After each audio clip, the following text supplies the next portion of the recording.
Rapaziada, show demais! Como estamos, Domingão? Sobe aí, Lobão. Tudo certo? Tudo nos esquema?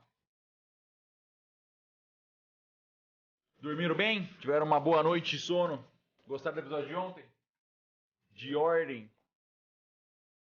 Desconjuração? Foi muito bom, né? Tem uma curiosidade de estatística sobre o episódio de ontem. Tomei um susto, achei estranho. Mas às vezes os números mentem. Vem comigo, olha essa curiosidade estatística aqui comigo. Se você analisar o número de visualizações, eu raramente falo sobre números, hein? Raramente falo sobre números e estatísticas, até porque eu não me importo muito com isso, mas essa é uma curiosidade estatística interessante para se analisar sobre o episódio de ontem. Se você observar o episódio de ontem aqui na Twitch, nas visualizações, tá mostrando que ele tem 600 mil visualizações, o que é um grande número, porra, eu fico muito feliz que tenha tanto sucesso. Mas aí se você bota em comparação com outros episódios, por exemplo, o episódio anterior teve quase 1 milhão, o episódio antes desse teve mais de 1 milhão. E você fica, oxe, que estranho, será que o pessoal não gostou?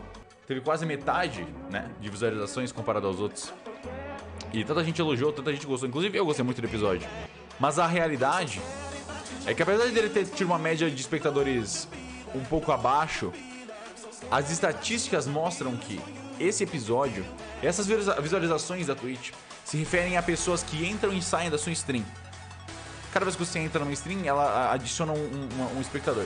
O número de espectadores exclusivos, espectadores únicos, foi até um pouquinho menor do que as streams anteriores. Mas o número de minutos assistidos foi muito maior. O que significa que as pessoas abriram a stream e não fecharam mais. E não trocaram.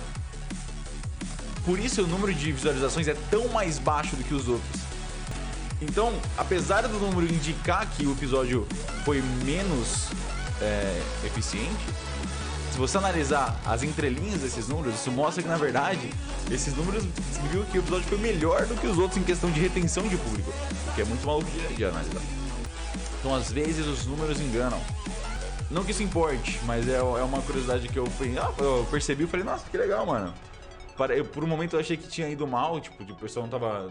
Que o episódio tinha ido fraco, mas a verdade estava escondida na frente de nossos olhos.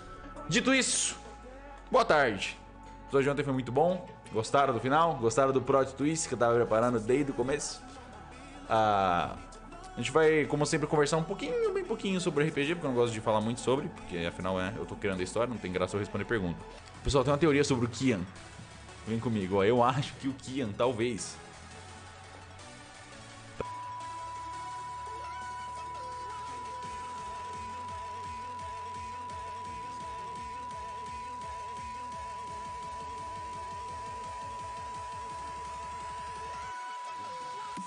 Já pensou? Porra, seria uma loucura. Nunca se sabe.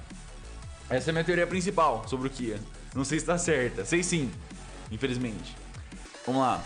Algumas coisas que eu li sobre o episódio de ontem que eu preciso. Sempre tem uma coisa ou outra que é a minoria das pessoas tiram não sei de onde e decidem. E eu gosto de esclarecer porque realmente são coisas que beiram o absurdo. O Luba sabia o tempo todo. É claro que o Luba não sabia o tempo todo.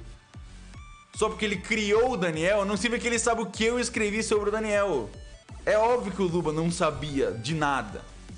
Você acha que ele fez cara de surpresa por quê? Porque eu paguei ele pra fingir que tava surpreso? É claro que ele não sabia de nada. Ele criou o personagem, ele criou o backstory. O backstory do Daniel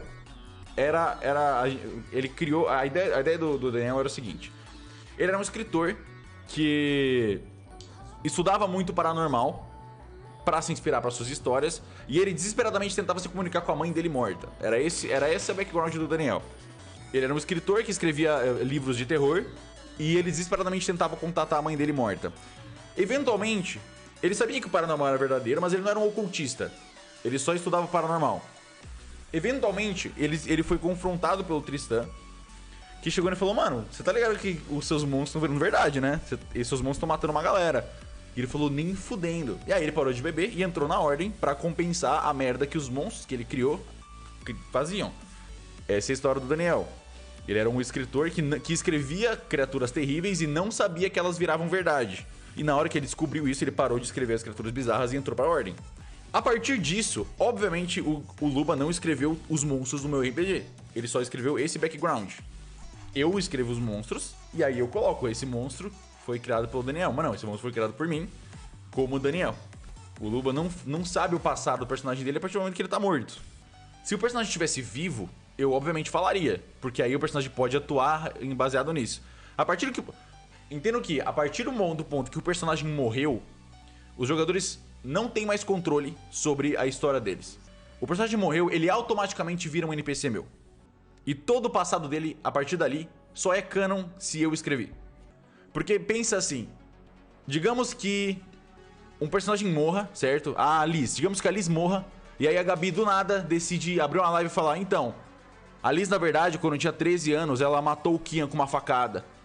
Não é só porque o personagem dela é dela que o que ela está falando sobre ele é verdade, não é? Não é assim que funciona. Então, se o personagem tá morto, ele automaticamente vira meu. E tudo que aconteceu no passado dele, eu que decido, a partir dali. Enquanto eu estiver vivo, os jogadores obviamente podem chegar em mim e conversar. Ei, o Joey, quando tinha 15 anos, pode ter matado alguém? Aí, pô, claro, vamos conversar sobre isso, vamos tentar encaixar isso na história.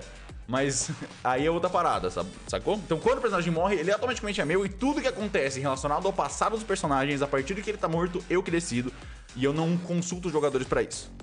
Eu faço baseado nas informações que eu vi eles atuando, eu faço baseado no que eu acho que o personagem faria. E foi isso que eu fiz com o Daniel.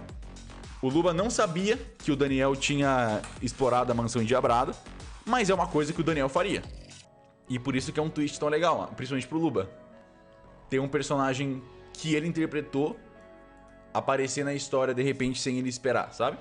Então, não, o Luba não sabia da história e tava fingindo. O Luba não sabia de nada. Foi uma surpresa maior ainda pra ele do que pra todos vocês, eu garanto. Mano, é bizarro como eu me identifico com o personagem Flight Yagami de Death Piece. Todos os seus jeitos de pensar, a maneira de analisar o mundo. Incrível a semelhança que eu tenho com Flight Yagami de Death Piece. Além de sermos literalmente iguais, temos o mesmo mindset. Eu tenho algumas anotações sobre cada personagem, como interpretar eles. E o Cassiano... Uma das... Eu tenho uma listinha, né, de personalidade de cada NPC, porque obviamente eu não consigo lembrar de tudo. E aí eu olho pra essa listinha enquanto eu interpreto eles e mentalizo essas coisas. E aí uma das linhas do Cassiano é: quer ser muito light. Como funciona o ritual de teleporte do viajante? Ele teleportava e gastava pontos de ocultismo. E gastava um ponto de movimento. Gastava ação de movimento. Ou o principal, dependendo. Enfim, não gosto de explicar meus monstros.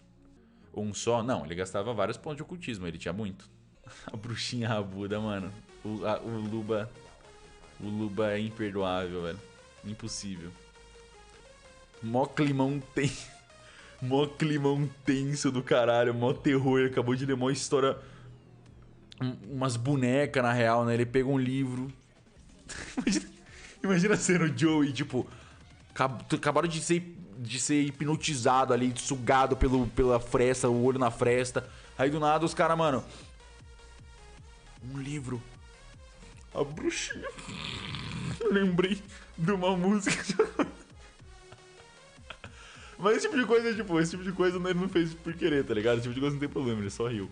Não é pra não se divertir, tá ligado? O Desconjuração é um RPG de terror, é um RPG pesado, mas é pra gente se divertir ainda. É pra ser legal pra todo mundo. Se fosse só morte o tempo todo, ia ser cansativo pra cacete. Se a gente não tivesse uns momentos ali pra dar uma brincada, tá ligado? A história é pesada, o clima é tenso, todo mundo pode morrer a qualquer momento, sim. Mas não significa que não dá pra se divertir enquanto isso. É por isso que tem que aliviar um pouco também. Tipo, se eles de fato fossem atuar... Se fosse pra ser realista, não seria um RPG. Seria uma novela, sei lá. Tá ligado?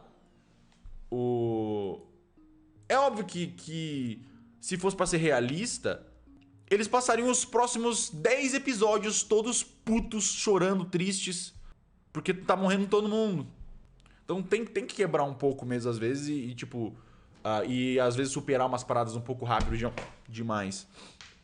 Ou deixar pra desenvolver as tristezas depois, né, que o clima, que o ambiente que passaram pelos desafios importantes, assim, principais. Porque senão eu não vou parar de dar desafio pra eles só porque aconteceu merda. Senão aí, porra, se toda vez que acontecer uma merda eu ter que parar, não, agora eu vou parar de botar coisa ruim aí pra eles poderem desenvolver e poderem se acalmar. Não, sabe, eles têm que se encontrar ali. Pô, o último episódio foi um ótimo exemplo disso. Acho que foi perfeito. Foi o meu episódio preferido em relação a como os players jogaram. Eu tava muito entretido vendo eles jogando, assim. Eu nem vi o tempo passar. Nem queria acabar a sessão. Teve alguns monstros que eles perderam a chance de ver. Teve vários combates que eu ia fazer e tirei. Teve vários combates que eu realoquei.